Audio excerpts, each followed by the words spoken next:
2024 წლის 26 ოქტომბრის საპარლამენტო არჩევნების შედეგების არალეგიტიმურად ცნობის პირობებში სამოქალაქო სექტორი მსჯელობს თუ რა იქნება ქვეყანაში შექმნილი პოლიტიკური კრიზისიდან გამოსავალი. Როგორ მივიდეთ ახალ არჩევნებამდე სამართლებრივი და პოლიტიკური გადაწყვეტილებების ძიებაში. Ამ სახელწოდებით დემოკრატიის კვლევის ცენტრმა გამართა გაფართოებული ფორმატის კონფერენცია. შეხვედრის ორგანიზატორმა უჩენ ანუაშვილმა აღნიშნა, რომ გამოსავალი დიალოგსა და მშვიდობიანი გზით ახალი არჩევნების მიღწევაშია. ამისთვის კი მისივე თქმით ქართულმა ოცნებამ და კონკრეტულად ბიძინა ივანიშვილმა შესაბამისი პოლიტიკური ნება უნდა გამოხატოს.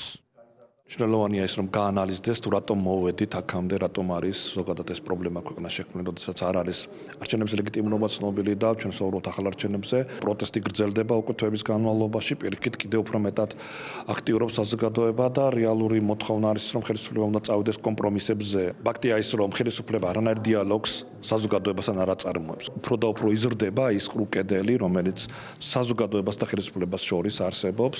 ხელისუფლებას არანაირი სრული არ გარჩენია საკუთარი 1000-ობით, 10000-ობით მოქალაქესთან დაეწყო დიალოგი და ყოველთვის საზოგადოება მზად არის ამ დიალოგისთვის, მაგრამ ეს დიალოგი უნდა იყოს იმ რეალური ძალაუფლების მქონე პირთან, ვინც არის ყველა ამ ინსტიტუტის უკან. დახურული ფორმატის შეხვედრაში მონაწილეობა მიიღეს სხვადასხვა საკითხებზე მომუშავე არასამთავრობო ორგანიზაციების ხელმძღვანელმა პირებმა. მათი განცხადებით, პოლიტიკურ კრიზისს პოლიტიკური აქტორები წყვეტენ, თუმცა სამოქალაქო სექტორი ვალდებულია მიეხმაროს პროცესებს თავიანთი კომპეტენციიდან გამომდინარე.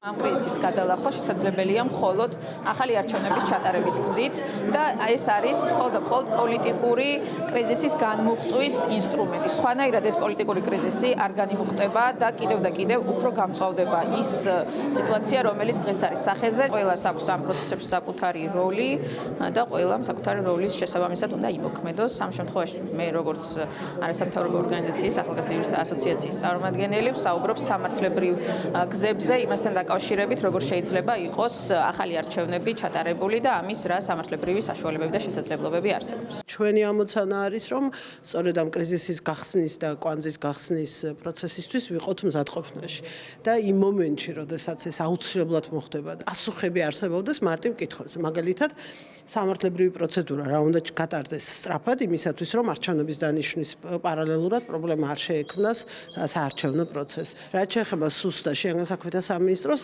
ბუნებრივია ისევ ეს ყველაფერი პოლიტიკური არსებული პოლიტიკური ნების პირობებში ვერ მოხდება, მაგრამ პოლიტიკური ნების ცვლილების პირობებში ძალიან მარტივად შეიძლება მოხდეს. მე ვფიქრობ, რომ ადამიანები, რომლებიც დასანქცირებული არიან ჩვენი პარტნიორების მხრიდან, ვერ უნდა რჩებოდნენ ხელისუფლების მაღალ თანამდებობებზე. საკმარისია შინაგან საქმეთა მინისტრის გადადგომა არჩევნებში პოლიციის ნეიტრალიტეტის უზრუნველყოფისთვის, თუ კიდევ რაიმე სხვა არის საჭირო. აი ამ კიდევ სხვა საჭიროებებზე უნდა ვისაუბროთ ზუსტად და ეს რაღაც ერთგვარი მენიუ შევქმნათ. მას შემდეგ, რაც სამოქალაქო სექტორი ერთიან ხედვას შეიმუშავებს, თუ რა მიდგომებით უნდა მოხდეს ახალი არჩევნების დანიშვნა და უზრუნველყოფა. დემოკრატიის კვლევის ცენტრი გეგმავს, რომ მსგავსი ფორმატის შეხვედრა პოლიტიკური სპექტრის წარმომადგენლებთანაც შედგეს. ალეკო გვეტაძე, ევრონიუს, ჯორჯია.